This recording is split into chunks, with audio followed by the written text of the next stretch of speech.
মিথিলা আর টুনটুনি পৌঁছে গেল চাঁদের বুকে। চারদিকে যেন হীরার আলো। সেখানে দেখতে পেল এক অপরূপ প্রাসাদ। চাঁদের আলোয় তৈরি সেই প্রাসাদ দেখে তাদের চোখ ধাঁধিয়ে গেল। প্রাসাদের দরজা খুলে গেল। ভেতর থেকে বেরিয়ে এলেন স্বয়ং চাঁদের রানী। চাঁদের রানী হেসে বললেন, তোমরা কেন এসেছ ছোট্ট মেয়ে? মিথিলা বলল, মা, আমি ছায়ার রাজাকে সাহায্য করতে চাই। ওখানে আর কোনো রং নেই। চাঁদের রানী তখন তাদের দেখালেন পুরনো এক গল্প।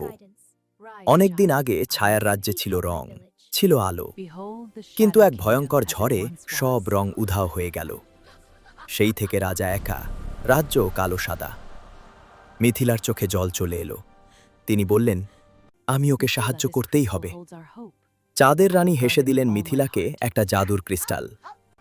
এই ক্রিস্টালে আছে রং ফেরানোর ক্ষমতা। মিথিলা খুশিতে টুনটুনিকে জড়িয়ে ধরল। তারা রওনা দিল ফিরতি পথে, হাতে জাদুর ক্রিস্টাল। ছায়ার রাজ্যে ফিরে এসে মিথিলা দেখল রাজা অপেক্ষা করছেন তাদের জন্য। মিথিলালা ছুটে গিয়ে রাজাকে বলল, রাজা মামা, আমি নিয়ে এসেছি জাদুর ক্রিস্টাল।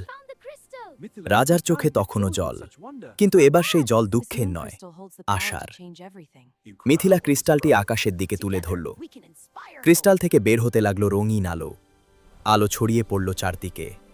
কালো সাদা গাছে ফুটল সবুজ পাতা। আকাশে দেখা দিল নীল রং। রাজা নিজের হাতের দিকে তাকিয়ে দেখলেন তার হাতেও রং ফিরে এসেছে। ছায়ার রাজ্যে ফিরে এলো রং। ছায়ারা খুশিতে নাচতে লাগল। রাজা কেঁদে ফেললেন আনন্দে।